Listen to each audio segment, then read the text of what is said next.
Gracias. Gloria Cárdenas. Presente. Veas tu cámara, Gloria, por favor. ¿Usted no quiere la película y eso? Sí, estuvo. Eliana Marcela Collazos. Presente, profe. Vea tu cámara, Eliana. Listo, profe. Claudia Escobar. Claudia Escobar. Profe, en la relación de la Excel del día de ayer le envié la incapacidad de ella. Gracias. Shirley. Con todo gusto. Menos mal te tengo como mi mano derecha. Muchas gracias. Marilyn Forero. Buenas noches, presente, profe. ¿Estás bien? Sí, señor. Es que tengo la garganta como malita, pero sí, profe. Ya, tienes una voz de consentida que no puedes con ella, ¿no? Carolina García.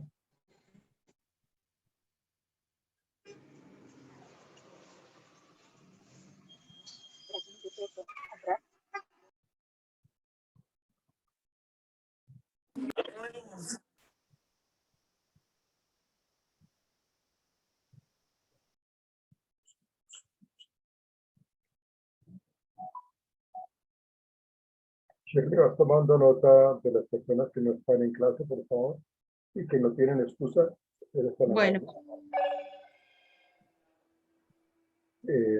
Profesor, buenas, profe. ¿Cómo Con Diego estás? Ruiz. ¿Qué orden? Profesor, lo que pasa es que en este momento me encuentro en el hospital y no me puedo conectar porque acá no puedo utilizar el celular. Entonces, para informarle, profe, qué pena. Bueno, Diego, ok, muchas gracias por comentarlo. Listo, profe. Pero vas a estar ahí, ¿verdad? No, profe, es que creo que hay unas máquinas y como que no, la señal la molesta, algo así me dijo la señora. O sea, no vas a estar en clase hoy. No, no, señor, pero yo le mando la excusa. Bueno, por favor, gracias. Él ya Listo, había profesor. manifestado, profe, se le envió la relación de hoy. Bueno, Bueno, gracias. Milena, muchísimas gracias. con todo gusto, mi Dieguito. Dios te bendiga. Lizeth Mariana Lara. Lizeth Mariana Lara.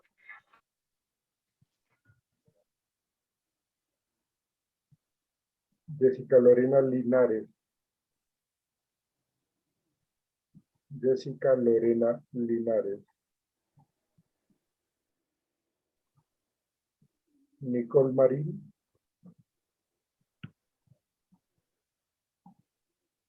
Profe, ya está entre nosotros, pero no tiene voz, Sí. está un poquito, está en cámara. Sí, ya la. Te está respondiendo. Y Mariana también te está respondiendo en el chat. Ok. Profe, buenas noches. Carolina García, hola, buenas noches. Dice Mariana, no te escucho, sí. Julián Andrés. Profe Carolina. Carolina, que estoy por acá en la calle. Ya voy llegando a la casa. Profe. Ok, Julián Andrés Matiz. Presente, profe. Sandra Paola Mora. Profe, presente. Gracias. Bueno, Profe. Alicia. Sí, dime. Ahí sí me escuchan, Mariana Lara. Sí, ya ahora sí. Gracias, profe. Muchas gracias. Ok. Profe, buenas tardes. Buenas tardes.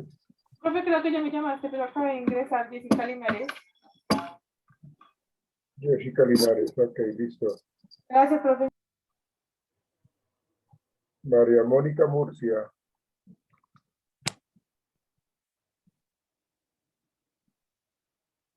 María Mónica Murcia.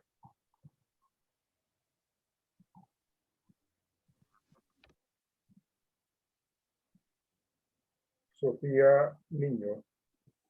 Presente, profe. ¿Verdad? Dinalu Palacio. Dinalu Palacio. Presente, profe. Ya la vi. Lady Paola Parada. Ella tiene incapacidad, también se la junté hoy. Gracias. Erika Marcela Ramírez. Erika Marcela Ramírez. Shirley Milena. Presente. Charin Eliana Rojas. Charin Eliana Rojas. Presente, profe. Diego Fernando Ruiz. Diego fue el que intervino hace un momento, profe, de la situación que tiene tema laboral. Ok, sí, listo, gracias. Laboral, es que él trabaja en un hospital. Él es del IMPET y tuvo una situación Bueno, ok. a tema laboral, sí, señor. Laura Camila Sánchez. Laura Camila Sánchez.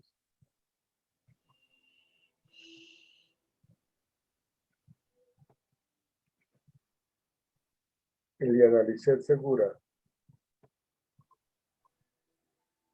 Eliana Lisset Segura. Eliana está con el tema que también se lo junté el día de ayer por tema de incapacidad. Bueno, gracias. Ya, yo entonces ya voy confirmando eso. Ahora, cuando terminemos clase, igual tú tienes vas tomando lista de las personas que no tienen incapacidad, o sea, que no tienen un permiso médico y que no están en clase acá. Bueno, Shirley. Sí, señor. Johan Nicolás Sevilla. Presente, profe, buenas tardes. Buenas tardes. Maricel Tobar.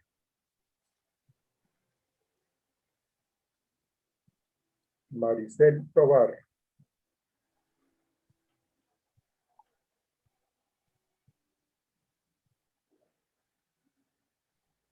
Vanessa Valencia. Presente, profe Vanessa Valencia. Jamie Vergara. Presente, profe. Ya ahorita me conecto desde el computador que estoy en la calle. Ya. Bueno, gracias. María Correa. Presente, profe. Okay. Daniel Felipe Bayona. Buenas noches, profe. Mayerly Joana Rivera. Presente. Tu cámara la puedes prender, por favor. Profe, ya la tengo prendida. Sí, la acabas de prender. Es que estoy en dos dispositivos. Ok. Enia Bernal. Ayer no estuviste, ¿no, Enia? Yo le pasé el reporte de ellos. Sí, sí, lo sé. Angie Juliet Bernal. Angie Juliet Bernal. Brian Serrano. Brian Serrano.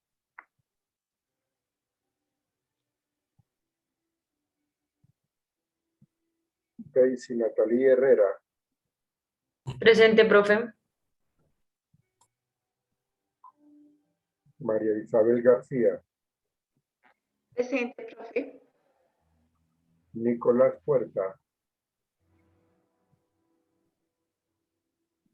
Nicolás Puerta. Daisy Joana Cuadros. Daisy Joana Cuadros.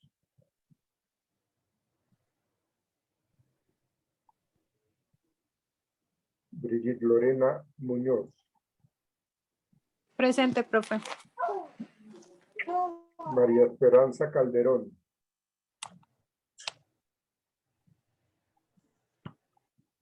Profe, Mayra me está escribiendo ahí por el chat si ella ya se conecta, que es donde está un poquito mal de internet. Mayra Calderón, profe. Bueno. Esperemos que ingrese. Laura Triana.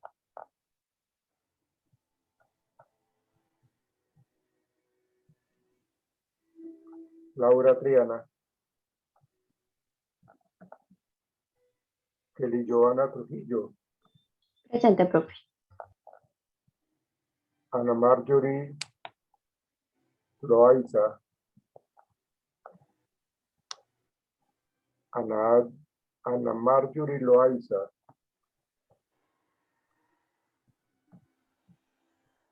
Latife Presente, profe.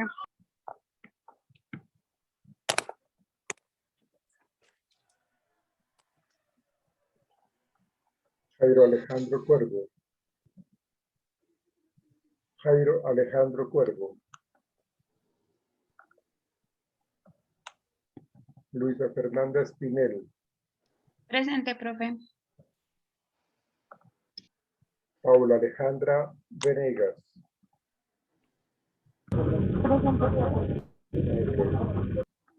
¿Alguna persona que yo no haya mencionado de esta lista? ¿Están todos mencionados en la lista? Bien, muy bien. Enia. ¿Qué se me hizo Enia? Sí, señor. ¿Dónde anda? No la veo. Ah, Disculpa, ya. profe, te escuché entrecortado. Bueno, Enia. Ayer tenías un compromiso con una presentación, entonces vamos a comenzar contigo. Por favor, lo más puntual posible. Dale. Bueno, les voy a hacer la presentación, pero profe, yo quiero leer el caso puntual antes antes, no, después de hacer la presentación, ¿sí se puede hacer? Sí, ok, pero trata de que seas puntual en tu presentación luego, ¿ok? Dale, ¿ya están viendo la pantalla? Sí, señorita. Sí, Listo. ella se ve. Bueno, pues a mí me correspondió el caso del entrenamiento en hábitos de cuidado en un caso de autismo infantil, especialmente con la técnica de encadenamiento. Entonces, inicialmente en la lectura, antes de entrar al tema del encadenamiento, nos exponen pues que el entrenamiento de los hábitos de autocuidado es como una forma muy puntual de demostrar esta técnica. Y pues en el caso que se va a exponer, pues se dice que normalmente en los niños de autismo, al llegar a sus 30 meses, los síntomas no son tan claros y por eso pues los parientes o las personas más cercanas no lo pueden detectar a facilidad como lo haría un profesional. Entonces, pues claramente los síntomas, pues es las alteraciones de la conducta, dificultades en la interacción, dificultades en la percepción de relaciones de contingencia, alteraciones en la función de la atención y las dificultades en la comprensión de uso y símbolos del lenguaje. Y pues que lo que busca esta técnica pues es evitar el enlentecimiento general de la adquisición de algunas funciones. Y pues básicamente que en las técnicas y en los hábitos de autocuidado, pues lo ideal es la persona pues tenga un control de sus esfínteres, el aseo, el vestuario y la alimentación, que estas habilidades pues están presentes en la vida diaria y pues es una condición básica para la interacción entre las personas. Entonces, básicamente el encadenamiento es una técnica conductual que se enmarca en el paradigma del aprendizaje operante. Esta se realiza a partir del desarrollo de nuevas cadenas de conducta. Quiere decir que pueden ser secuencias complejas o compuestas por una serie de respuestas simples.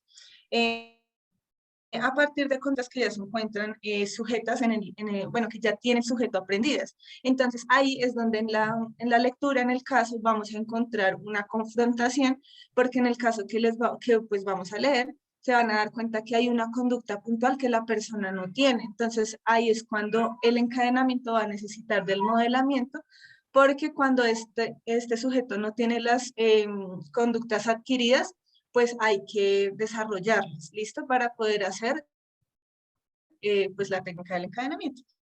Una conducta de entrada. Y bueno, algunos típicos, exacto, como algo que ya la persona tenga adquirida, Sí, sino pues esta técnica no se puede implementar.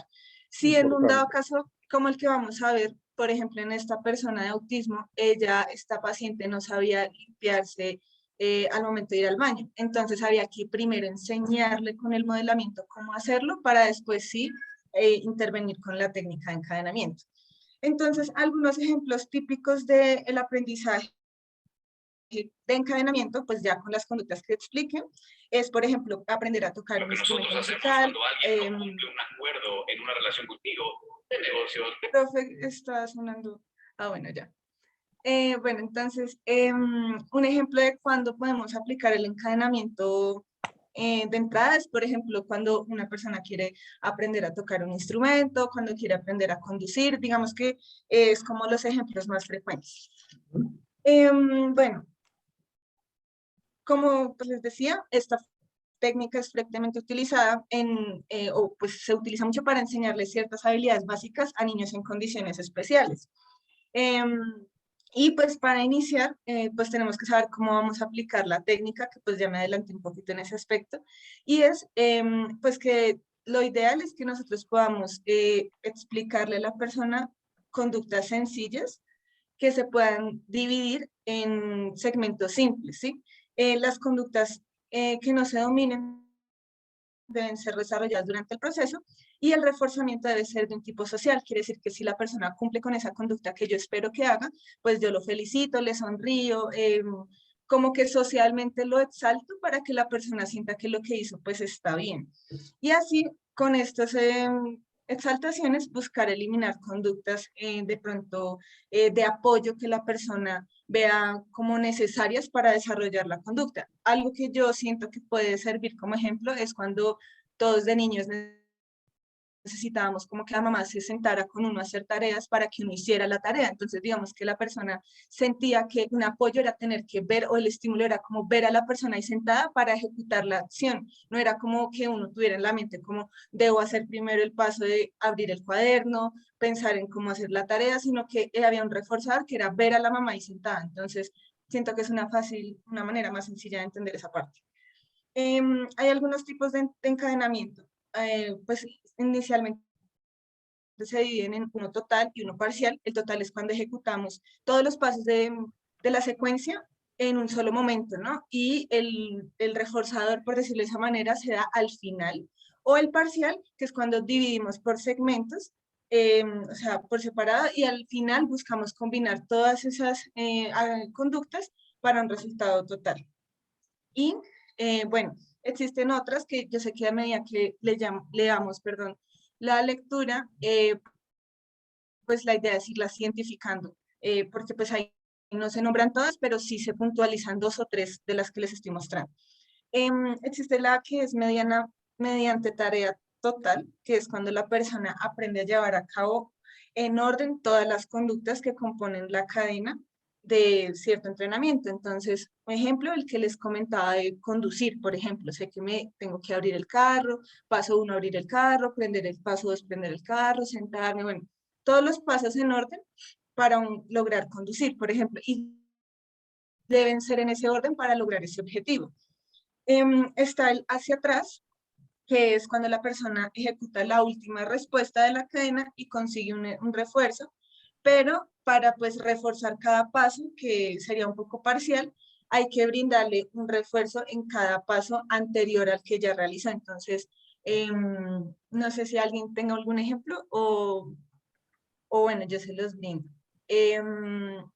Por ejemplo, no sé, cepillarse los dientes. Entonces, la mamá siempre le dará al día siguiente algún incentivo por haberlo hecho la noche anterior y así constantemente. O sea, creo que es un ejemplo sencillo que puede explicar esa conducta. Parcial puro, que es cuando se enseñan conductas una a una y pues generalmente siguiendo un orden literal hasta conseguir el reforzador. Y el parcial progresivo, que es cuando pues se hace un reforzamiento más gradual a medida que la persona va logrando un paso, pues se le va dando un incentivo. Este reforzador, este parcial progresivo, quiero que lo tengan presente porque es el que más se frecuenta en este caso. Entonces, a medida que lo vayamos leyendo, nos vamos a dar cuenta que cuando hay que moldear las conductas, que son como, es como una escalera, ¿no? De pronto el eslabón no está totalmente desarrollado, entonces hay que moldearlo primero y a medida que la persona va escalando, pues se le va dando el reforzador para que lo siga haciendo. Entonces, bueno, ahora sí vamos a pasar a la lectura del caso. Enia. Como les decía, es un caso de autismo infantil asociado a un importante retardo en el desarrollo. Entonces, pues es corto, entonces voy a intentar leérselos rápidamente. Enia. Señora. Es que el parcial puro no, creo que no lo entendí o lo dijiste muy rápido. El parcial puro es cuando se enseñan conductas una a una, generalmente siguiendo un orden literal hasta conseguir el reforzador. Por ejemplo, hacer las tareas. Entonces, primero por ejemplo, el niño tiene 10 tareas de 10 materias. Obviamente hay un fin que es hacer todas las tareas, pero entonces yo primero le digo, haz la de matemáticas y le doy un reforzador porque hizo una tarea. Haz la de español, otro reforzador porque hizo otra tarea, pero al final la tarea pues es como están divididas, pero hacen parte de un solo objetivo. Ese es lo que lo diferencia de la mediante tarea total, que es como el ejemplo de conducir, que a pesar de que son diferentes pasos también en una secuencia, yo no puedo obtener el reforzador o el incentivo que sería lograr conducir hasta que no los haga todos. ¿Listo? Y en este parcial puro, a medida que se va logrando cada conducta, ¿también se va dando como ese premio o no? ¿O eso es solo la global? No, eso se da al final, perdón, dame un segundo. Sí, se da al final, pero se realiza siguiendo un orden literal de las conductas o bueno, de lo que yo espero que haga la persona. El total es cuando se deben hacer todos los pasos para poder lograr ese objetivo que se quiere. Gracias.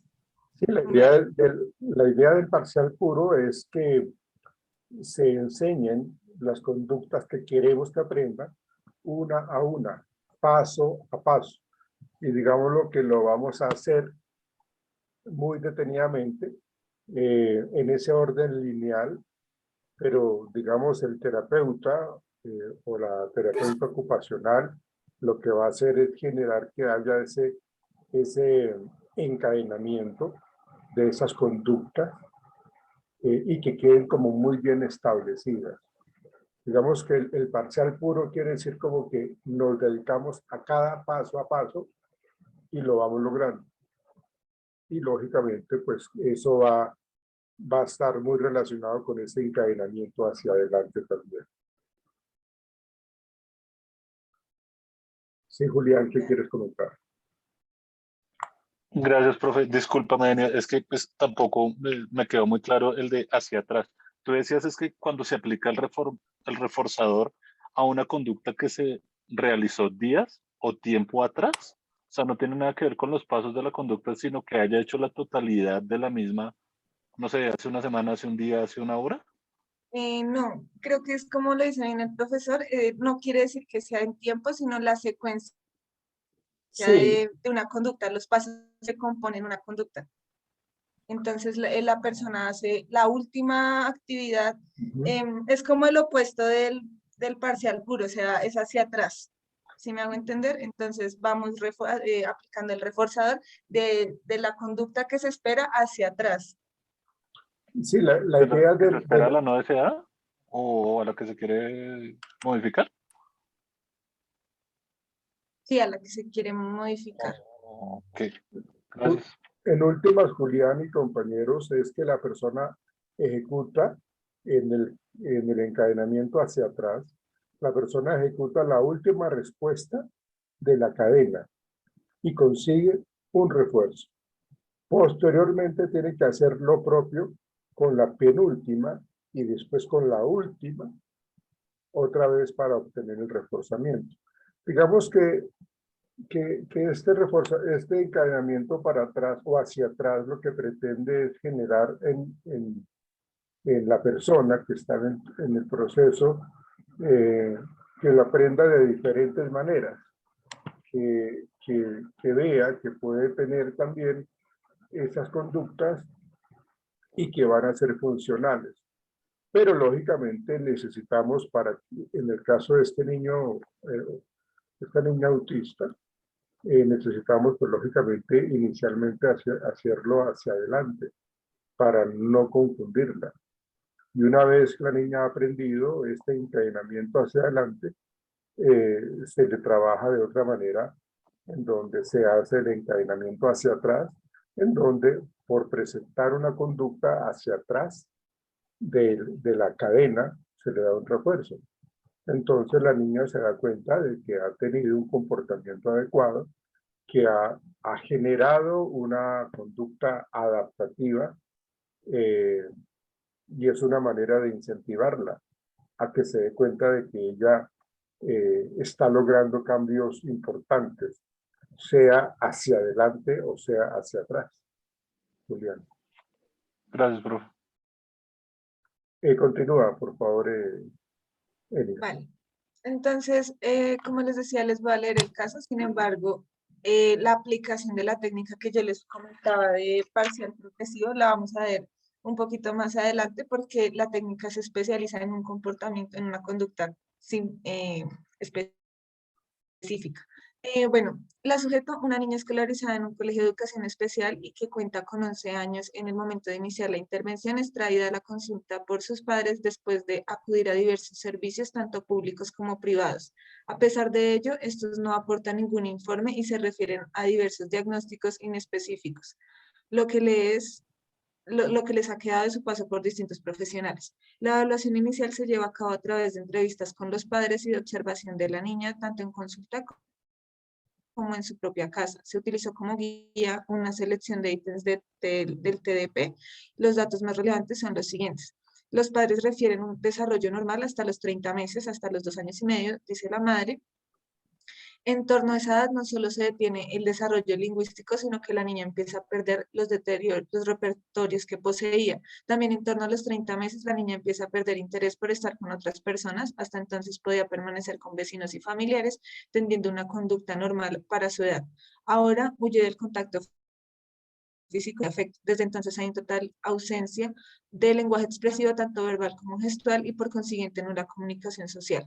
El lenguaje receptivo parece muy limitado, solo aparece entender el significado de estímulos verbales referidos a objetos concretos y cotidianos. Los repertorios básicos, atención, imitación y seguimiento de instrucciones están prácticamente ausentes. Existen problemas en el control de esfínteres, enuresis nocturna, prevista por la madre mediante el uso de pañales, y diurna ocasional ligada a interrupciones por parte de la madre de la actividad de la niña para llevarla al lavado. Ausencia de hábitos de autocuidado, precisando ayuda para todos los repertorios incluidos en esta área.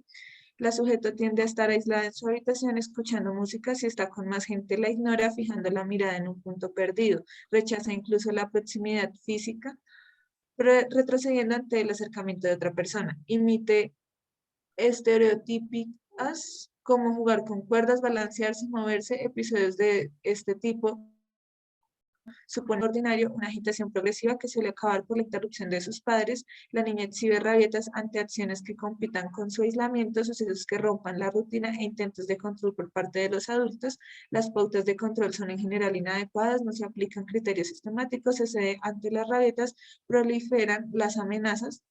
De acuerdo con los autores que se citan más arriba, podemos establecer que nos encontramos ante un caso de autismo infantil al que se asocia un importante retardo en el desarrollo. Entonces, como yo les, pues claramente ese es el caso general, pero dentro del caso nosotros podemos ver que la niña pues tiene ciertas, o bueno, se encuentran ciertos tipos de encadenamiento en ciertas cosas específicas. Entonces, primordialmente en el control de los esfínteres. Digamos que aquí dicen que llevar periódicamente a la niña al servicio sin que supusiera un castigo. Si se orinaba en el retrete, orinarla, felicitarla y dejarla jugar con el agua. Entonces, digamos que ese, aunque es un paso, podría ser una intervención de encadenamiento parcial puro, porque aunque el total era que ella controlara sus esfínteres, se centraron en uno que era pues llevarla primordialmente a que inicialmente únicamente orinara, y ella lo lograba, y pues le daban el reforzador, que era todo el tema social que yo les había comentado, el reforzador social con la felicitación y pues dejarla jugar con el agua. Perdóname, sí, la idea es de que la niña no perciba, iniciando el tratamiento, de que la niña no perciba de que llevarla al baño sea un castigo. Digamos que A la niña la preparan para que vea como ese acercamiento de los adultos, de la mamá, del papá, como que ellos muestren una buena cara, una buena actitud, ¿no? Una cordialidad, una amabilidad. Por eso dice allí que la niña no suponga de que esa conducta de los padres es un castigo. Si la niña lo percibe de esa manera, pues lógicamente el encadenamiento que se está dando es negativo, porque en vez de avanzar va a ir hacia atrás o se va a bloquear. Entonces lo que se pretende es de que con este inicio del proceso terapéutico la niña tenga la posibilidad de ver que eso no es un castigo. Por el contrario, como tú lo decías, Denia, felicitarla es un refuerzo, aplaudirle es un refuerzo, sonreírle es un refuerzo. Entonces, eso hace que la niña vaya cogiendo mayor confianza, mayor seguridad, y en últimas eso también retroalimenta positivamente a los papás. Sigue, por favor. Bueno, en esta parte que ya era, pues, desapegarse, por decirlo de esa manera, pues dejar atrás el uso del pañal, pues era lo que yo les comentaba, de evitar como yo les decía ahorita, no un apego, sino algo dependiente para yo hacer esa tarea. Entonces, retirarle el pañal era, de cierta manera, yo lo veo más como una mediante tarea total, porque ella tenía que levantarse de la cama, ir al baño, depositar. Entonces, de cierta manera, ella tenía que hacer una secuencia de pasos para lograr el objetivo, que pues era un poco diferente a lo que, pues, y pues aquí no nos indican que en esa parte, pues, le inciten el mismo reforzamiento. Ella presentaba un tema con sus hábitos de autocuidado y era el papel higiénico. La niña no sabía cómo utilizarlo, entonces se puede decir que ahí ella no tenía, ahí se tuvo que utilizar el recurso del modelamiento, porque tocaba enseñarle de cierta manera cómo usarlo antes de enseñarle la cadena de los pasos para hacer el fin.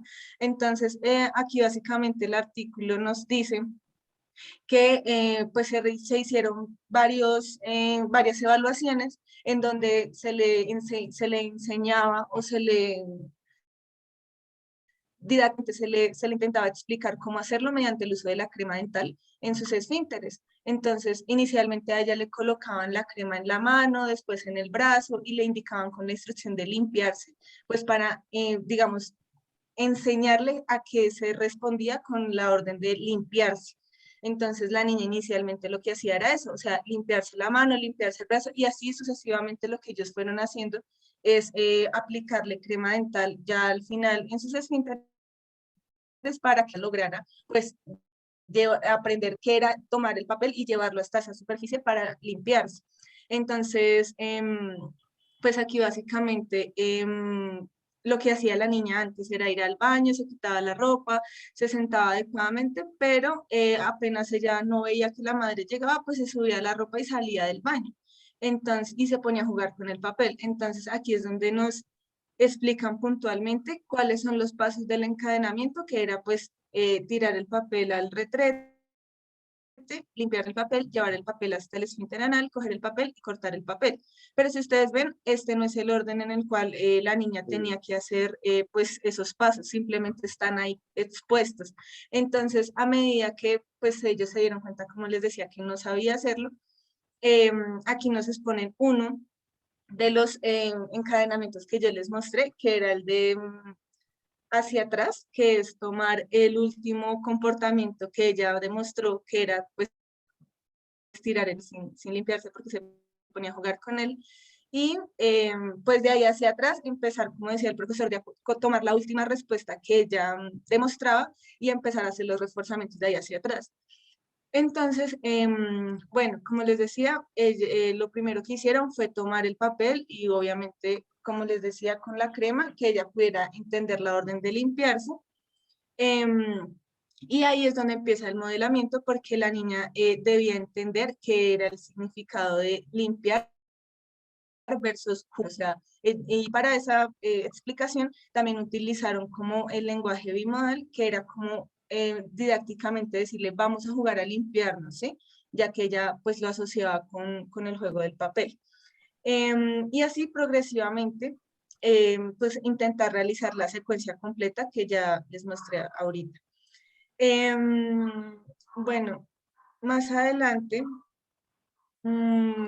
ellos siguen haciendo más, digamos, avances de acuerdo a cómo la niña va entendiendo cada uno de los pasos, y al final lo que hace pues este estudio es simplemente ya no dejarle como un reforzador solamente el tema social, sino que la supervisión, digamos, de los papás también esté presente en cierto tiempo para que la niña pues realmente demuestre que adquirió esa cadena de pasos, de conductas, y pues así adquirir como el hábito de cuidado, que era pues saberse limpiar. Y pues al final, como les decía, ellos sacan una conclusión, y es que el encadenamiento es preciso modelar aquellos eslabones que no están presentes en el repertorio del sujeto, que es lo que se conoce pues como conducta autorreforzada. Y ya, se los expliqué al principio porque sé que de pronto podía haber la duda y era más fácil en ese punto. No sé si alguien tenga alguna pregunta. No, está claro. Está claro. De hecho, y ahí se presenta un poco también esta técnica del desvanecimiento, porque se pretende que la niña ya por sí sola vaya adquiriendo esas habilidades y que haga las cosas adecuadamente. Entonces, ahí se presenta moldeamiento, modelamiento, encadenamiento y el desvanecimiento. Entonces, de hecho, una de las conductas que la niña podía reforzarse ella misma, reconociendo que ha venido cambiando, reconociendo que ha logrado el cambio, entonces de esa manera la niña podía autorreforzarse, ¿sí? Con la sensación de tranquilidad, como la importancia de que lo está haciendo bien.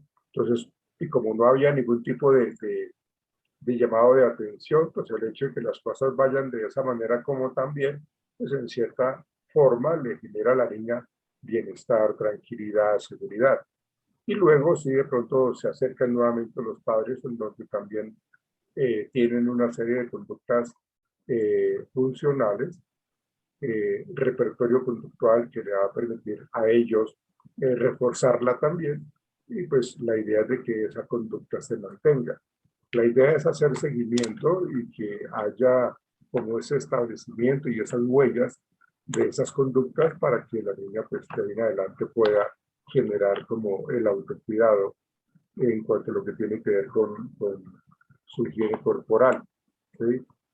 Y mucho más cuando es una niña que tiene esa condición especial, como en el caso de los niños autistas, que son bastante difíciles porque, como decía Enia, ellos son muy dados a no permitir el contacto físico, a no permitir que le rompan, le quiebren sus rutinas. Esas estereotipias que tú mencionabas, pues son los comportamientos repetitivos de balanceo, de comunicación verbal o entre ella, con ella misma, en donde solamente tenía su mundo, se lo imaginaba y vivía su mundo. Y cuando alguien de alguna manera brusca se involucraba en ese mundo, pues lógicamente la niña reaccionaba con agresión, de hecho con autolesiones. Eso se ve también muchísimo en los niños autistas, que terminan haciéndose daño de una manera muy fuerte, autoagrediéndose, pellizcándose, mordiéndose tan fuerte que hasta se sacan el pedazo de la piel. Entonces, este tratamiento es muy interesante. Este caso es muy interesante porque se logró un cambio muy importante y, como les digo, con una niña que tiene autismo. Gracias, Enia, muy amable. No sé si tengan alguna pregunta.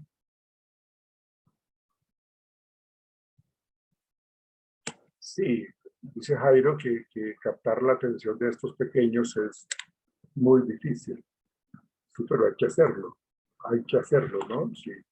Si yo estoy en estos procesos terapéuticos, pues tengo que emplear toda una serie de herramientas para que yo logre el cambio en los pequeños. sí son complejos de manejar, pero pues para eso se trabaja con la familia. La familia es un factor muy importante acá. Cómo ellos están viviendo con el niño, cómo los niños están asumiendo esa convivencia con los papás. Y seguramente los padres pueden estar cometiendo una serie de fallas comportamentales que hacen que se refuerce como el distanciamiento de los pequeños con autismo. Pero pues el trabajo es, además de que es muy enriquecedor verlos cómo cambian, cómo evolucionan los niños. Y de esa manera pues es Digamos, favorable. en el artículo, eso era algo que resaltaban mucho, el acompañamiento de los papás, porque si ellos no hubieran estado ahí como presentes en cada avance, probablemente la niña no hubiera sentido desarrollada esa confianza en lo Claro, que pues le estaban diciendo. de acuerdo. Muchas gracias, Emilia. Gracias. Ahora sí, vamos contigo, Joana Trujillo. ¿Dónde anda Joana? Aquí, profe, sí, señor. Bueno, vamos a Un escuchar momento. tu tema, por favor. Vamos a ver qué nos tienes para hoy, Joana.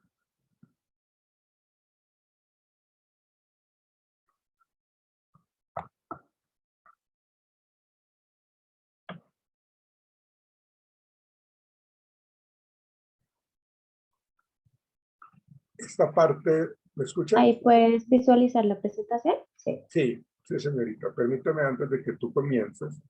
sí, señor. Esta parte es muy importante. Recuerden la diferencia que hay entre la conducta de escape y la conducta de evitación.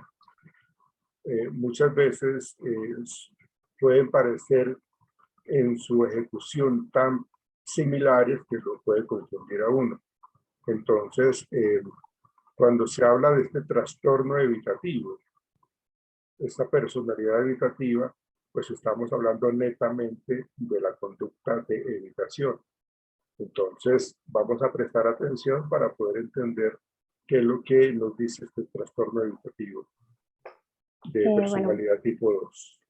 Dale. Buenas noches, compañeros. El tema que me correspondió fue comprensión existencial del trastorno evitativo de la personalidad 2. Pues estoy entendiendo como el trastorno evitativo aquellas personas que evitan todo contacto íntimo y social con otras personas. Acá hay varios autores que toman este tema y lo relacionan como con la trayectoria clínica e investigativa que ellos han tenido.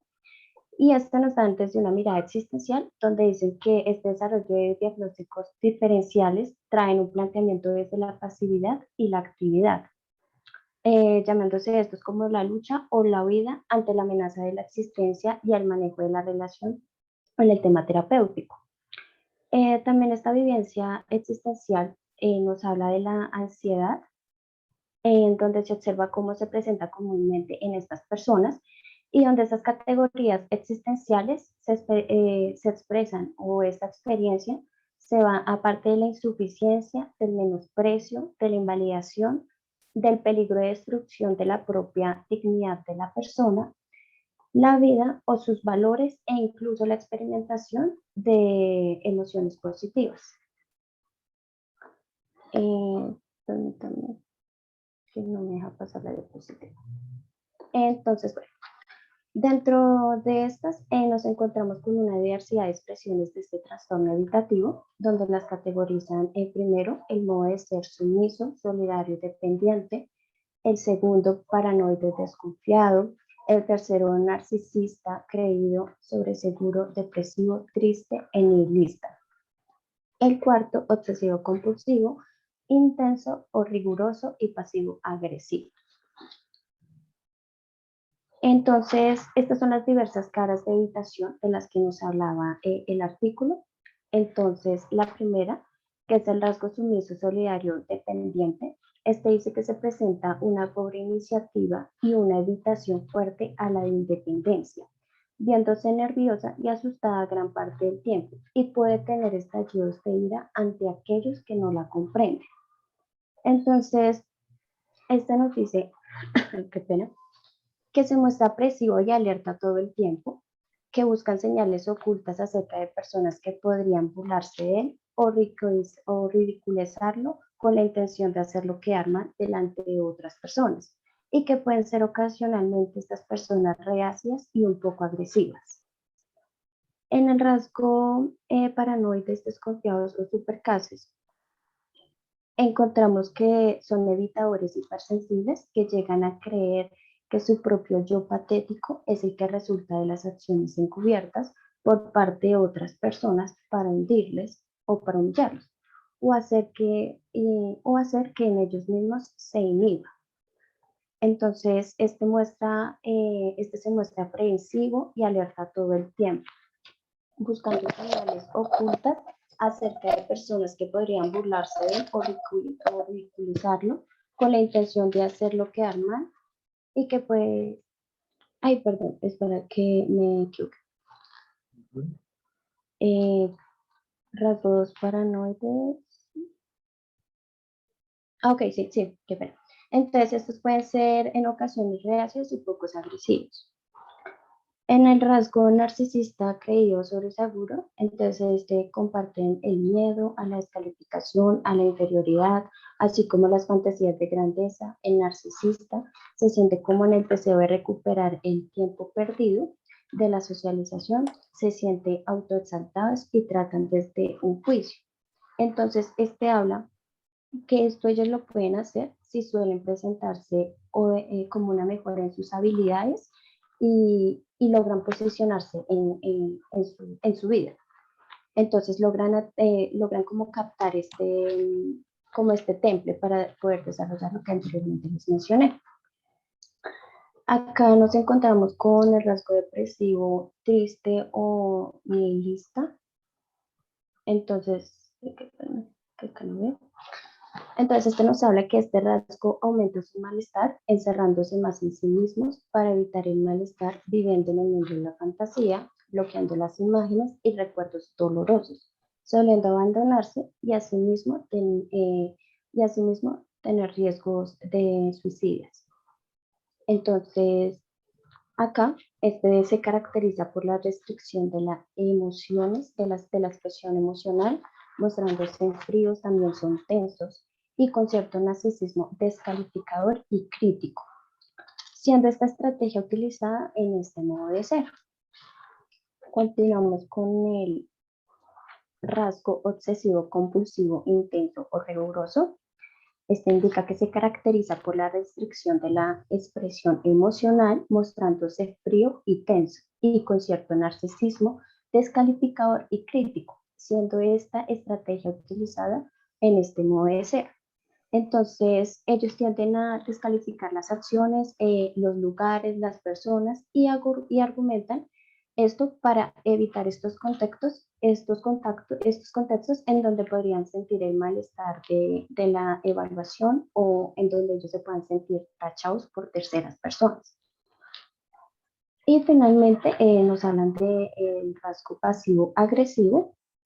Entonces, tiene gran discordia interna, son vacilantes, confusos y amargados.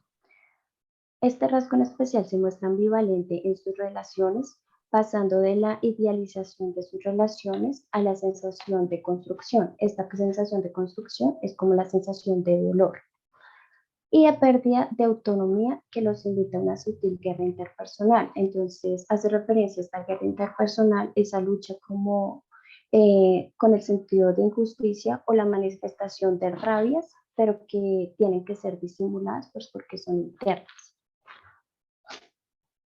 Seguido a esto, la lectura pues, nos habla de la pasividad y la actividad incorrecta en las estrategias de afrontamiento.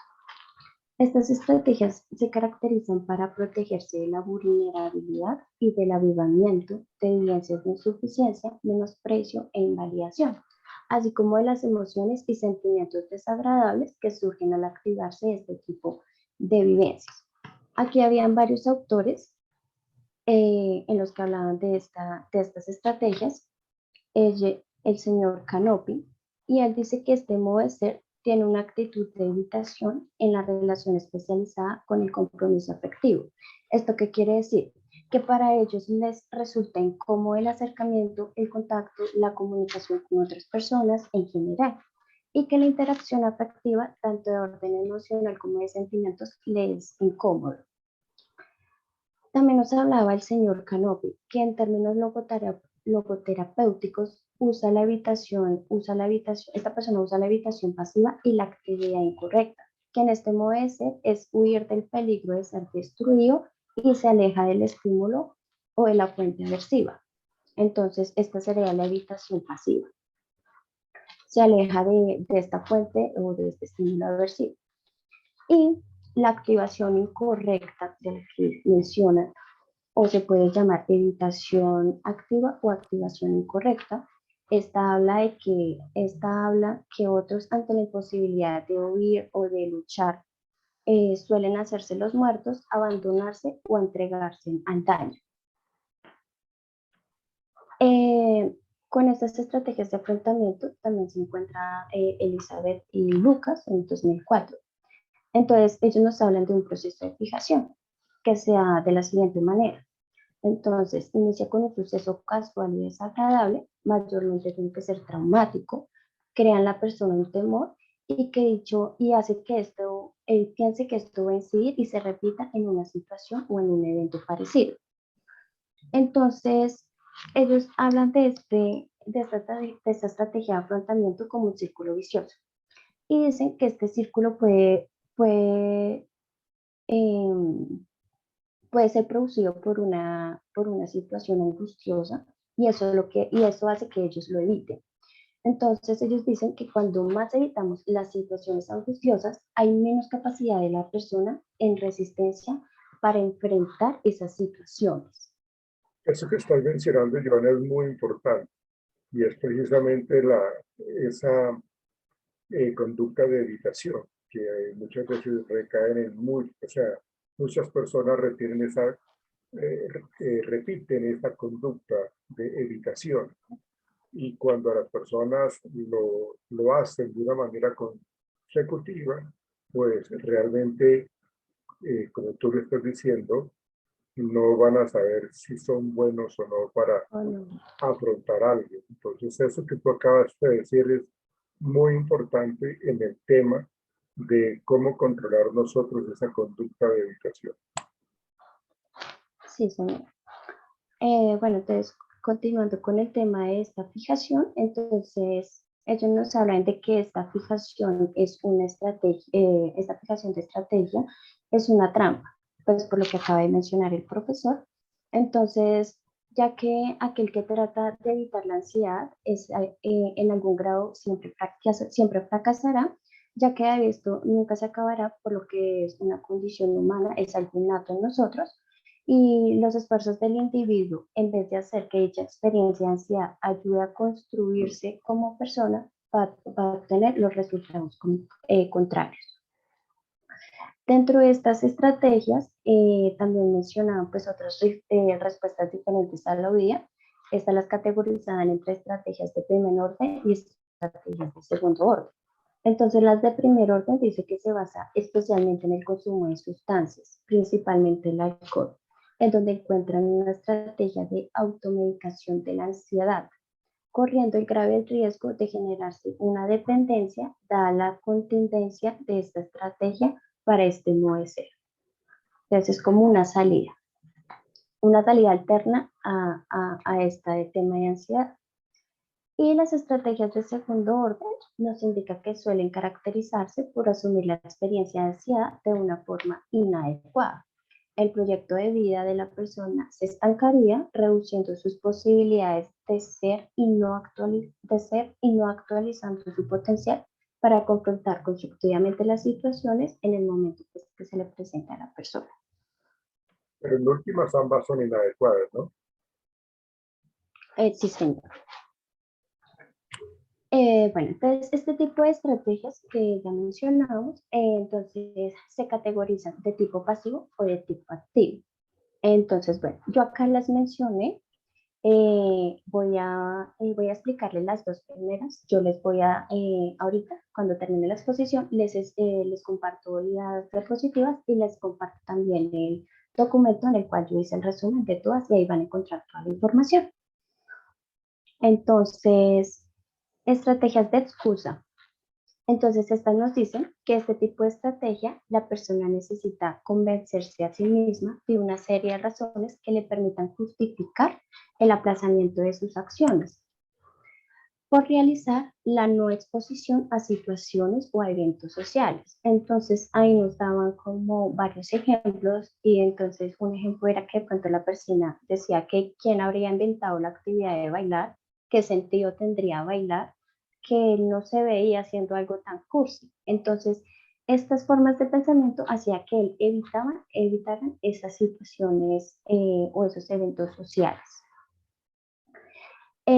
También tenemos las estrategias de invisibilidad. Entonces nos dice que en este tipo de estrategias la persona intenta pasar desapercibido, manejando un bajo perfil y evitando hacerse posible ante los demás. Todo esto con el simple hecho de como el no verse tachados o evaluados por terceros. Entonces ellos prefieren ubicarse a la distancia, ser distantes, prudentes, en donde no puedan ser como evaluados. Entre las estrategias de tipo activo, entonces encontramos las estrategias de evitación activa. Entonces dice que al no lograr escapar sin levantar sospecha y no contar con las estrategias adecuadas para enfrentar las situaciones de amenaza, entonces, ¿ellos qué hacen? Reaccionan abruptamente ante el contexto o ante el evento en el que se estén presentando y escapan del lugar. Entonces, ahí mencionaban que ellos se marchaban, digamos, no se despedían de nadie o hacían como que se iban para el baño y se iban. Y no se despedían de nadie, sin mirar a nadie, simplemente pues ya salieron ahí desapercibidos. Entonces también nos habla de que esta estrategia es de combinación de pasividad y actividad incorrecta, que era lo que ya les había mencionado anteriormente. Y en las estrategias de desquite narcisista. Entonces dicen que esta es la manera de mover ser narciso, descalifican e intentan destruir a quien le plantea una amenaza. Y aunque no siempre lo hace directamente, suelen hablar más de las personas, agrediéndolas o descalificándolas. El artículo nos hablaba de puntualmente decía que diferenciándose de otros modos de ser y uno que otro diagnóstico. Estos son como unas diferencias que se las voy a leer. Entonces dice que en cuanto al modo de ser de una persona aislada o esquizoide, los dos se aíslan del mundo, pero el esquizoide tiene un aislamiento pasivo y el evitador un aislamiento activo. Los esquizoides no se interesan por el contacto social, no tienen grandes impulsos ni emociones, muy pocas expresiones afectivas y pocas respuestas a los estímulos. Mientras que el modo de ser evitativo es hipersensible, ansioso y huye evitativamente del foco de ansiedad que le pueda provocar el contexto o el evento que esté presentando. También hablan de las diferencias del modo de ser desconfiado o paranoico. Entonces decían que se ocultaban porque los dos viven tensos, temen ser vistos vulnerables, no les gusta confiar en otras personas, pues temen a ser burlados o humillados. Pero los evitadores creen que la causa de este desprecio es su propia inferioridad. Mientras que los paranoides consideran que los demás son los quienes tratan de anularles. Acá también nos hablaban de la fobia social y el trastorno evitativo. Entonces también hablaban como de esa diferencia y decía que la diferencia radicada en que al parecer el fóbico social se siente inadecuado en situación de exposición, mientras que el evitante no consigue sentirse en relación y presenta mayores niveles de evitación a la novedad, a la evitación social, a la evitación e incluso a las emociones positivas.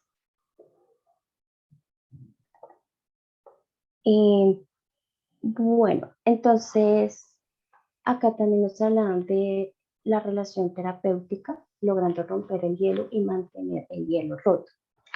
Habían varias relaciones terapéuticas en el texto, yo escogí 3 y tengo también otras que les voy a socializar. Entonces, pues como les menciono, en el documento que les voy a compartir está toda la información adjunta. Entonces, al principio de la relación, los consultantes experimentan muchos pensamientos saboteadores del proceso. Las estrategias de afrontamiento se manifiestan, pero aún no se sienten seguros para confesarlas en esta relación con el terapeuta. Momentos en el que el terapeuta debe aprovechar para ayudar al consultante a que encuentre otras situaciones en donde se le vienen este tipo de juicios y lo pueda llevar al paciente a una comprensión mayor centrada en las dificultades que tienen las relaciones en general y no excesivamente en la que tienen con el terapeuta. También nos hablaban que el cuidado de la relación entre el paciente y el terapeuta es un eje fundamental del tratamiento, motivo por el cual el terapeuta debe anticipar constantemente la evitación y la falta de adherencia a las propuestas terapéuticas. Ahí mencionaban en el texto que esto es muy habitual con este tipo de trastornos.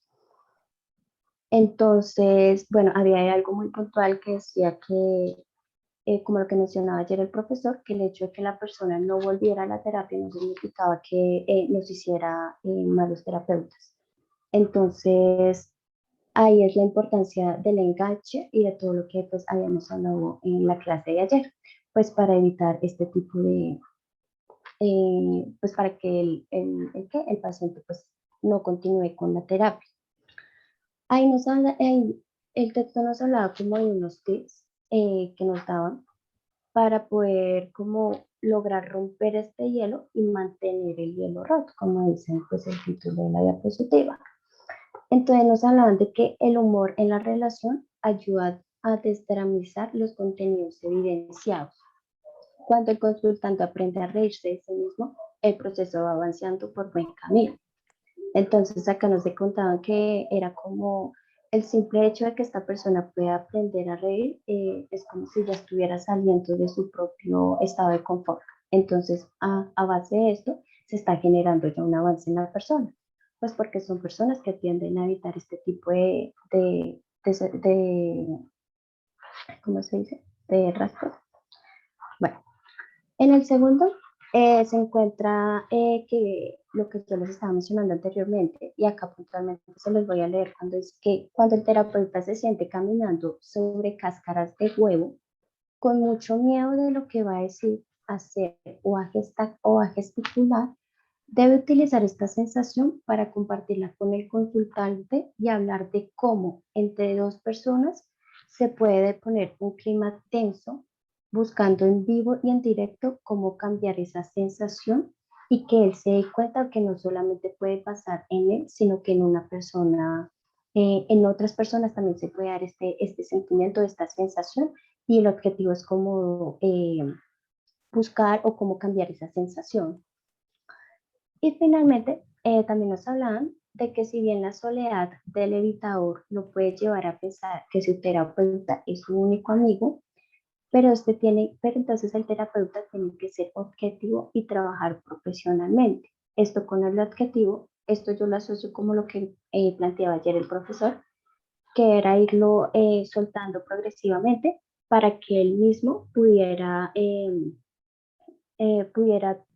trabajar en sus propias tareas y no siempre pensar que estaba dependiente del terapeuta. Porque entonces, pues según lo que leí, ahí dice que esa persona considera que ese espacio del consultorio es el único donde él puede o quiere estar. Entonces ahí es donde está el actuar del terapeuta para que pues, sea objetivo y pueda trabajar profesionalmente y pues se pueda lograr el objetivo que se ha planteado inicialmente. Y listo, profesor, mi presentación. Ok, gracias, Joana. Angie Bernal, seguimos contigo.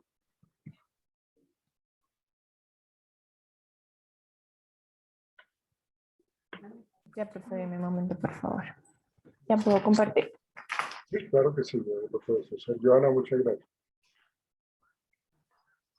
Gracias.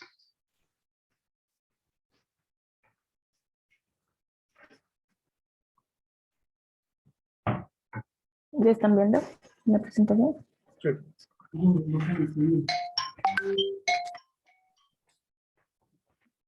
Bueno, buenas noches.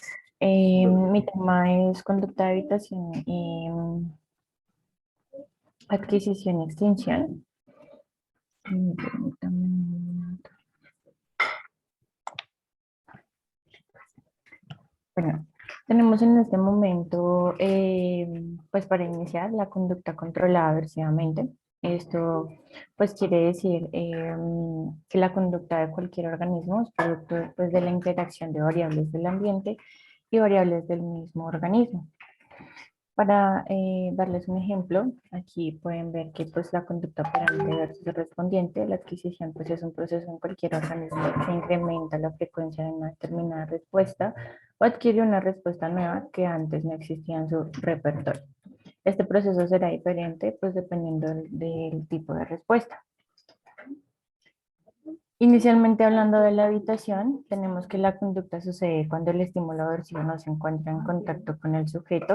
Esto quiere decir que el procedimiento de evitación del individuo realiza una respuesta específica para impedir la presentación de un estímulo aversivo.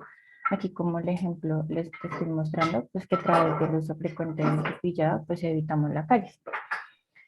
Adicional a eso, también tenemos que tenemos el escape y el castigo, donde pues en este momento, digamos que cotidianamente un individuo debe pues tener como, o tiene como esas actitudes de evitar, escapar o afrontar situaciones potencialmente peligrosas o percibidas como tales.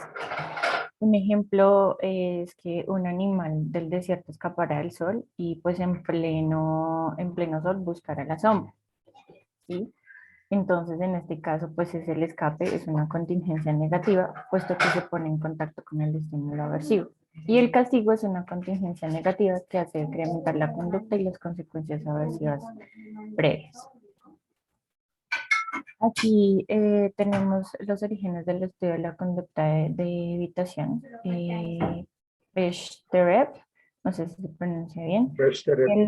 Él indicó a los participantes que colocaran un dedo sobre una bandeja de metal, luego pues se presentaba un estímulo de advertencia con el estímulo condicionado, que era seguido de una breve descarga del estímulo incondicionado.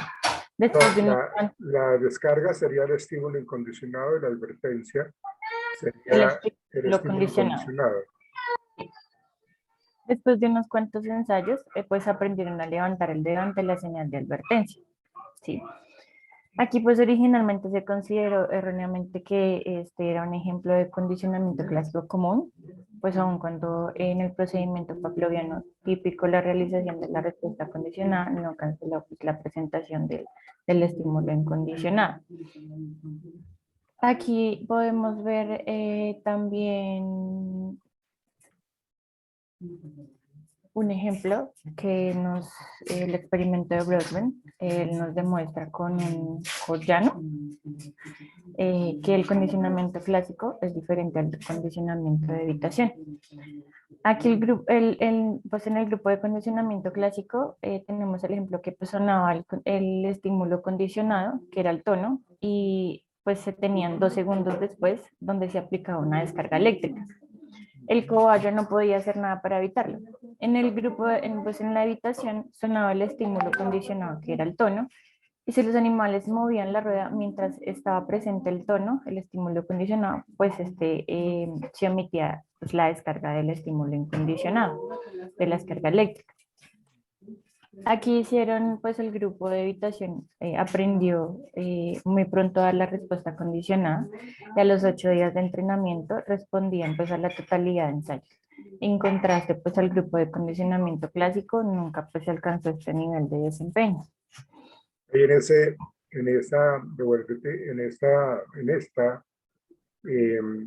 pues en el primer estudio del grupo de condicionamiento clásico, en donde el cobayo, que es como una especie de hámster, no podía hacer nada para evitarlo. Digamos lo que en últimas podría asumirse que esto es como la desesperanza aprendida que tiene, digamos, este tipo de experimento, porque pues si hace o no hace, le están dando su choque eléctrico, le están dando su descarga eléctrica. En cambio, en el siguiente experimento, pues ya al tener como la presencia de ese tono, los animales podían tener la respuesta de mover la rueda, y al mover la rueda evitaban el castigo, que en este caso era pues el choque eléctrico. Sigue, por favor. Aquí tenemos un procedimiento de evitación discriminada. En el ensayo de escape, si el sujeto no emite la respuesta requerida, la descarga programada se presenta y se mantiene hasta que ocurra la respuesta. En el ensayo de evitación, pues este tipo de procedimientos se utilizan en ensayos discretos. Cada ensayo se inicia con el estímulo de advertencia, que es el estímulo condicionado, y los eventos que ocurran posteriormente, pues dependen de lo que haga el participante. El sujeto emite la respuesta del estímulo condicionado. El estímulo condicionado termina y el estímulo incondicionado se omite pues en el ensayo de evitación. Aquí manejamos también, o tenemos el ejemplo de la evitación de vaivén. Pues al inicio del ensayo se presenta un estímulo condicionado, que es lo que podemos ver aquí con el perro. Entonces, el estímulo condicionado, por ejemplo, la luz, si el animal cruza al otro lado, la descarga no se presenta. Entonces, en la evitación de vaivén se presentan en dos sentidos. Una, el animal se desplaza de izquierda a derecha en el primer ensayo y cuando se vuelve a encender la luz debe desplazarse en sentido inverso. En un solo sentido, el animal empieza cada ensayo en el mismo lado del aparato y siempre pues se mueve en la misma dirección. Aquí manejamos factores de adquisición y mantenimiento de la evitación. Tenemos tres factores. El primero es la intensidad del estímulo aversivo. Aquí podemos identificar que los niveles altos retrasan la adquisición de la evitación, ya que producirán en el organismo una respuesta competitiva. Aquí en el estímulo aversivo, pues se hicieron varios estudios realizados en cajas de vaivén, donde pues demostraron altos niveles de intensidad del estímulo doloroso, que sería el choque, donde retrasaban la adquisición de la evitación, pues ya que producían respuestas muy competitivas. Aquí Moyer y Core examinaron la adquisición en varios grupos de ratas, modificando la intensidad del choque que iban dentro de determinado tiempo, 0.5 y 4 miliamperios. Ellos encontraron que los choques de baja intensidad, de 0 a 5 y de 1 miliamperios, estaban relacionados con una mejor adquisición, mientras que los peores desempeños se apreciaron con intensidades de 2.5 miliamperios, pues en adelante. Continuando con el intervalo entre la señal y el aversivo, es pues aquí como concepto es fundamental para la adquisición, ya que pues en esta variable está como es la medida como la continuidad del estímulo, y pues este es el estudio clásico que abordó Lowe, no sé si se pronuncia bien. Este pues examinó intervalos de 2, 4, 6 y 8 segundos en el aprendizaje de evitación con ratas en una caja de vaivén. El hallazgo fue que la adquisición era más lenta con intervalos más amplios, pero el número necesario para alcanzar 4 evitaciones, es decir, respuestas de evitación, ya eran más consecutivas. En este caso, pues, se relaciona inversamente con la magnitud del intervalo. Esto quiere decir que pues, los intervalos se alcanzaban más rápidamente en 4 respuestas seguidas. En el intervalo entre ensayos, tenemos que es el intervalo de tiempo que existe entre la aparición del estímulo señal y el estímulo aversivo. Qué pena, me permiten un momento.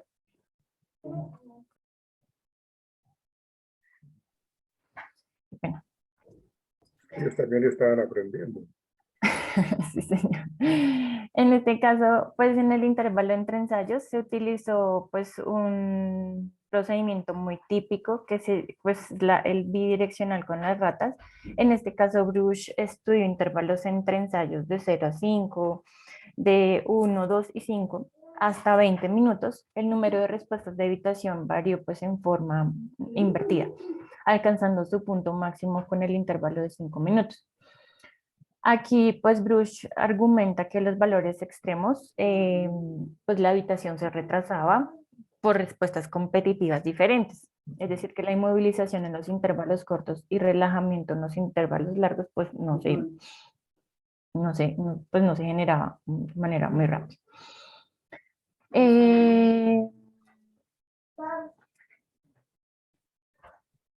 Tenemos también otros procedimientos usados para la extinción.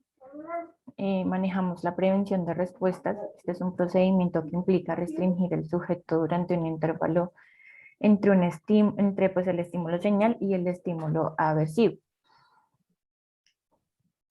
En este caso, la prevención de respuestas, Solomon pues hizo un estudio y con sus colaboradores hizo el estudio, la investigación sobre los efectos de procedimiento de extinción, que era sobre la prevención de respuestas. Este procedimiento pues implicaba restringir al animal a un lado de la caja de vaivén durante el intervalo pues entre la señal y el choque, pero pues sin presentar el último estímulo. El animal no podía efectuar la respuesta de evitación y era sometido a presenciar el cambio de contingencia, o sea, el estímulo del choque había dejado de dar señales, ¿sí? Y pues en continuidad, estudios posteriores han demostrado o demostraron que la efectividad de la prevención de la respuesta era extinguir la conducta de evitación que pues el perro podía presentar. En continuidad de eso, también manejamos que en los otros procedimientos se maneja la inundación, que aquí solo se realiza en presencia de la estimulación aversiva. En este caso, pues el procedimiento de respuesta era necesario diferenciar el procedimiento de prevención de respuesta pues que se emitía dentro de la caja de vaivén. El sujeto podía ser expuesto constantemente al estímulo, a la señal, sin necesidad de que pues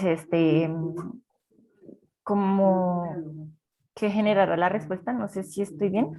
Y pues allí se producía como la extinción del estímulo, incluyendo pues la prevención de respuesta.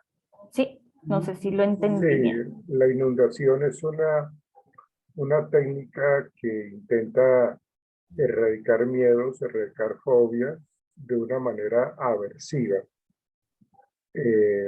Esa estimulación aversiva es precisamente la presencia del objeto temido, en este caso en momentos de control. ¿Y quién controla? Pues el terapeuta. Entonces es la inundación que tiene su nombre en inglés es flooding. Flooding es inundación. Entonces lo que se realiza allí es de que la persona ni pueda escapar ni pueda evitar. Las personas que tienen miedo a los ratones y se coloca en un cuarto lleno de ratones, la persona no puede evitar esa estimulación aversiva. Entonces tiene que sentir cómo se está presentando los niveles más altos de ansiedad para poder, digámoslo, quitar esa fobia a las ratas. Pero no entraría en shock. Sí, claro. Lógicamente tienen que manejar una serie de electrodos en donde realmente entren a jugar un papel importante para manejar un poco su ritmo cardíaco. Pero la idea es de que la persona se dé cuenta de que las frases, los pensamientos que él pueda tener, de que yo no soporto las ratas, eso yo me voy a morir, yo no sé qué cosas. O sea, claro, sí pueden hiperventilar, sí pueden tener un incremento en los latidos del corazón, sí pueden sentir altos niveles de ansiedad, pero después de un tiempo ellos se dan cuenta de que, mire, usted está aquí, usted tuvo los niveles más altos de ansiedad, pero ya dése cuenta que ya está empezando a disminuir la ansiedad. después de tener ese contacto con las ratas, con los ratones, usted mire cómo se ha empezado usted cómo ha empezado a dejar de sentir esos niveles de ansiedad tan elevados. Entonces, se le tiene que hacer ese tipo de análisis al paciente para que se dé cuenta de que todos estos sistemas de pensamiento que tenía, pues no eran ciertos. Entonces, hay que manejar muy bien la inundación. Otra técnica que se utiliza allí, pues lógicamente es el de la desensibilización sistemática, que es meter a la persona en el cuarto con ratas, pero de una manera gradual. En el de inundación es de una, o sea, realmente a la persona, bueno, lógicamente se le tiene que explicar lo que se va a hacer, pero se le dice, esto es lo que vamos a trabajar y usted no puede ni escapar de evitar. ¿Sí? Y bueno, la persona pues va a darse cuenta cómo está manejando su respuesta ansiosa, se va a dar cuenta que está en niveles altos, pero que llega a un punto en donde llegó lo más alto de la ansiedad, pero empezó a decaer la ansiedad. Los niveles de ansiedad ya no son del 100%, sino en un 90%, porque ahí están las ratas. En un 80%, porque ahí siguen las ratas. En un 70%, ya siguen las ratas. Entonces, al darse cuenta que la etapa de convivir con las ratas, pues ya se da cuenta que, oiga, sí, toda esta idea que yo tenía de lo negativo hacia las ratas, pues realmente ya queda resuelto. Alguien había levantado las manos. ¿Quién te quieren preguntar? Prácticamente lo de la inundación se pretende como eso de habituación al estímulo. Sí, podría decirse, pues después de estar metido tanto tiempo en una habitación con ratas, con alacranes, con lo que sea, que le tiene miedo, pues ya se habitúa. Sí, donde el estímulo deja de generar respuestas impactantes en la persona, sino ya genera repulsión. Muchas veces en la inundación se hace que la persona, si digamos es una persona obsesivo-compulsiva con el aseo, se le hace que tenga que coger cosas sucias, que tenga que coger cosas con bacterias, o sea, tiene que hacerlo. ¿Sí? Y ahí se está manejando también la prevención de respuestas ahí, porque las respuestas que de pronto daría una persona es echarse gel en las manos, bañarse las manos, utilizar el jabón, pero como no hay nada de eso, entonces pues se prevén esas respuestas y miremos a ver qué pasa, Y la otra pregunta que había por allí, porque eran dos personas que habían levantado la mano. Sí, profe, pues bueno, no sé si hay alguien más, que yo le había levantado. No, su merced Profe, y Daniel. Listo, profe. En este de la inundación, profe, de igual manera, usted lo dijo ahorita, hay que mencionarle al paciente la actividad o el proceso que se va a realizar, como para que de cierta manera tenga cierto control de su persona, de su comportamiento. Pero si de pronto llega a ser una fobia o un comportamiento que se maneja demasiado crónico, ¿no sería bueno también que durante esa sesión acompañara de pronto a algún médico, ya sea general, en dado caso de que esa conducta o esa exposición lo haga, no sé, de pronto la hiperventilación lo haga desmayar, o de pronto pueda tener algún tipo de falla cardíaca, cosas por el estilo? Sí, es válido. No hay problema por eso. Sí, se recomienda inclusive. Si la persona hiperventila y como que se desgonza, porque puede que se desmaye, como puede que no, pero la idea es de que la persona viva todo eso. Él se desgonza porque hiperventila, entonces se cae al piso, pero no hay nadie allí. El médico puede estar observando eso y mirando y está regulando sus respuestas fisiológicas, las está controlando y él dice, no, pues es una respuesta normal, pero puede seguir. Puede seguir. Profe, y otra pregunta, en estos casos de la inundación, puede existir o el paciente tiene la libertad de decir hasta aquí, ya no más, ya no soporto, ya no quiero más exposición, paremos ya, o aún así tenemos que continuar con la sesión. No, el paciente tiene toda la potestad de decir yo no quiero más. Y eso se deja registrado en la historia clínica. Eso se deja allí reportado, porque pues igual el paciente definitivamente no quiere hacerlo. Esta inundación pues es muy aversiva y casi pues precisamente no se trabaja por lo aversiva que es. Lo que se trabaja frecuentemente es la desensibilización sistemática con aproximaciones sucesivas para que el paciente responda de mejor manera a un proceso terapéutico. Esta inundación se utiliza, pero la verdad, pues, o sea, es buena, pero puede pasar eso. De hecho, ha pasado eso que su merced menciona, Julián, y es que la persona desiste y ya. Pero lógicamente yo le he dicho previamente a esta actividad, yo le he dicho a la persona, usted tiene que, vamos a trabajar esto, seguramente usted va a sentir esto en altos niveles, se va a asustar muchísimo. Las ganancias que usted va a tener una vez supere todo esto serían las siguientes.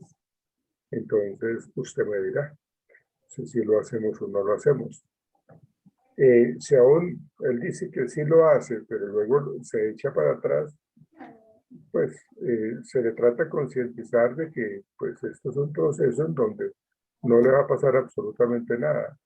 Más, o sea, es un miedo creado por él mismo, es un miedo que realmente es irracional, pero la idea es de que él se dé cuenta que después de lo más alto de ese temor, el nivel más alto de esa ansiedad, toda esa respuesta emocional va a descender, va a disminuir.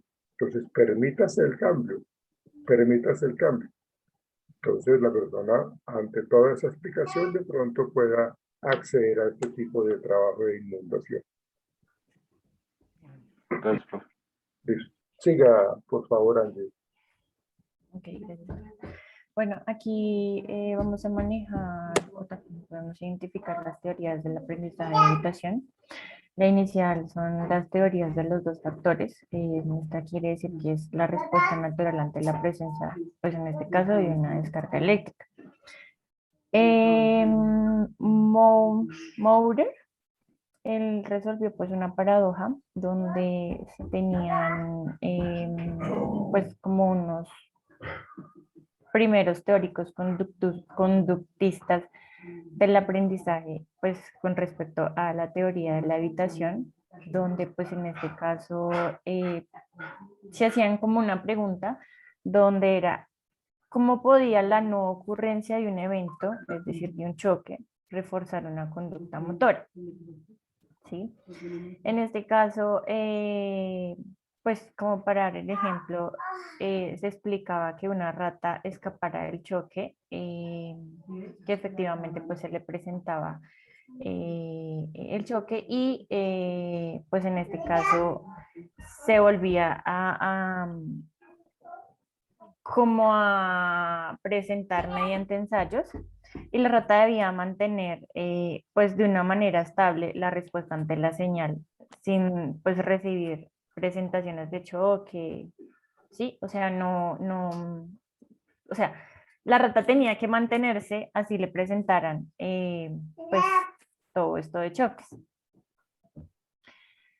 Y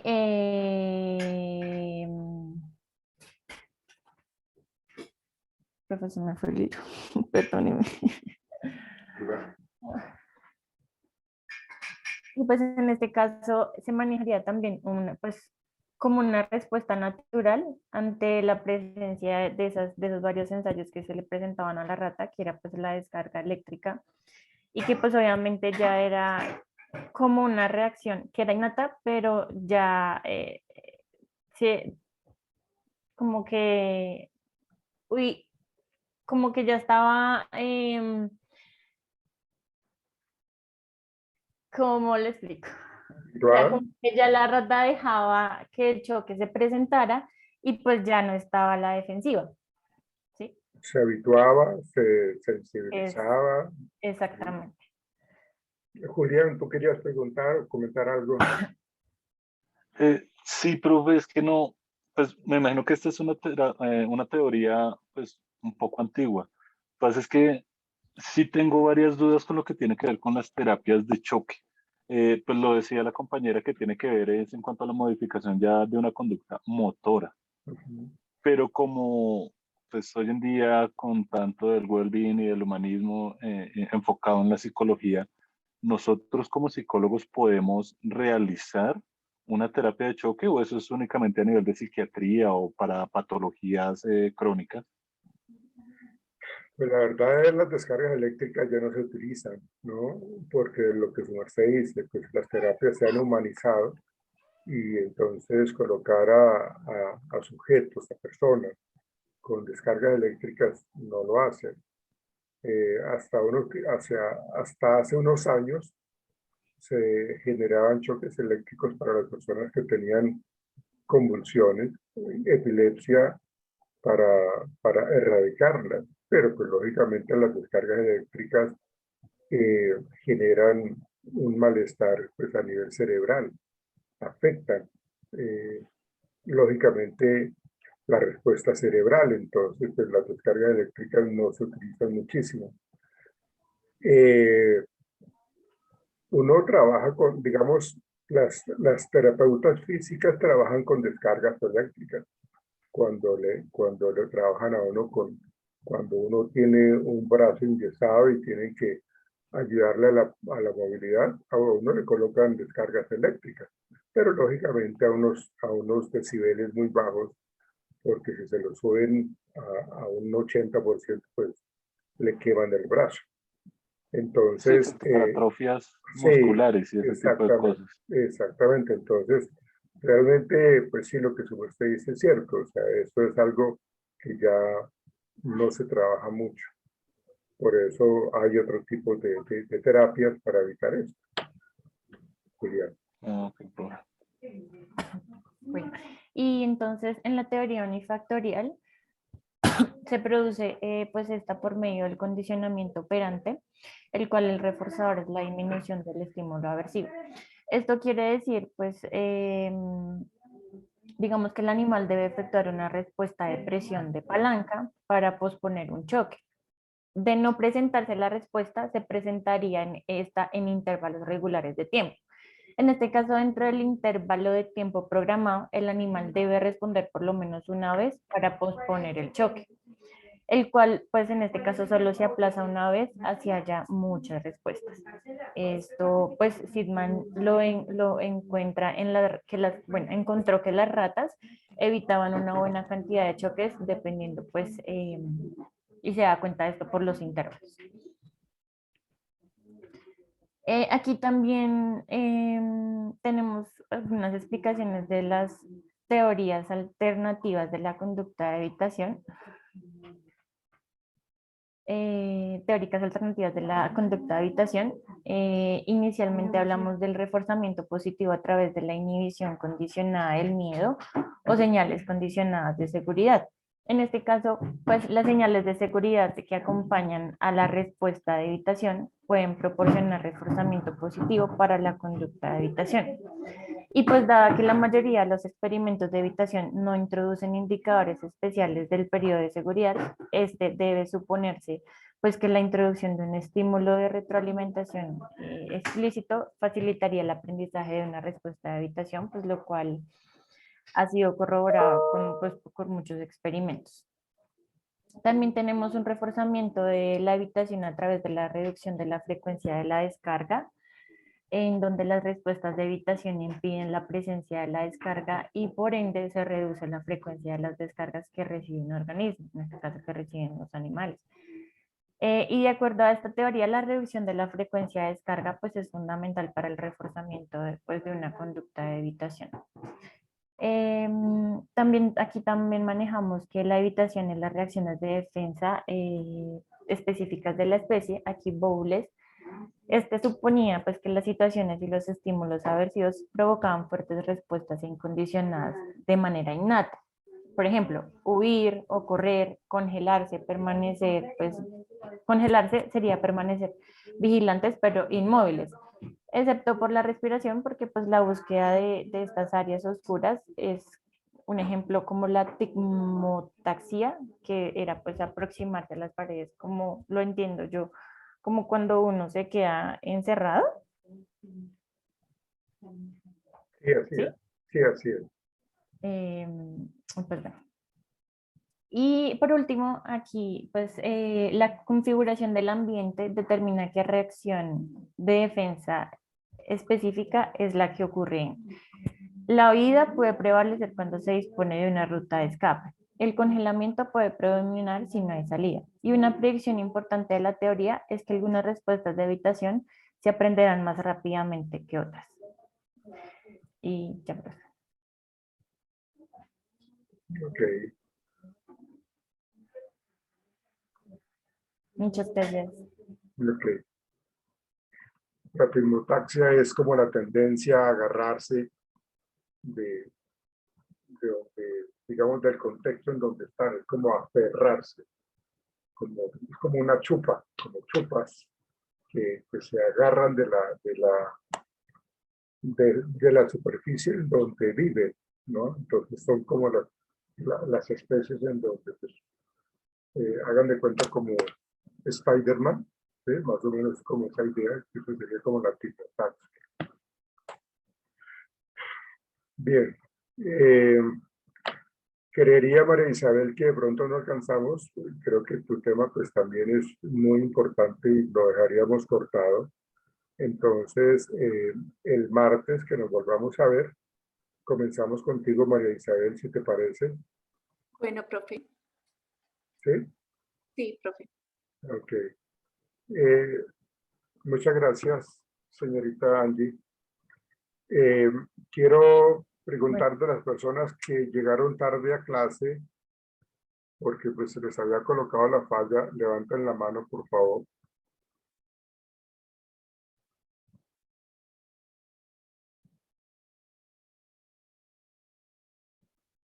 Y manténganla arriba, por favor. Shirley, ¿quieres revisarlo, por favor? Tomar nota de quiénes son. Sí, profe. Laura Sánchez, Brian Serrano, Laura Gabriela, Ana Marjuri. Ya miramos la otra. No, no más. Ok.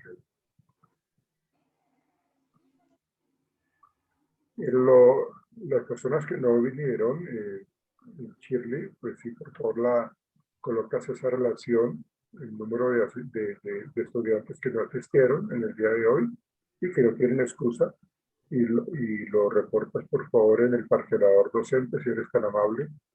Bueno, profe. Gracias. Vamos al día con el parcelador docente, Shirley. Hasta este momento sí. Bueno, perfecto, muchas gracias. Con todo gusto. Bueno, muchachos, creo que terminamos por hoy. Entonces veámonos el martes. Comenzamos contigo, María Isabel. Y bueno, ya abordaré yo otro tema que tenemos que trabajar el martes. Entonces, muchachos, una feliz noche. Por favor, cuídense mucho. Nada de fiestas clandestinas, por favor.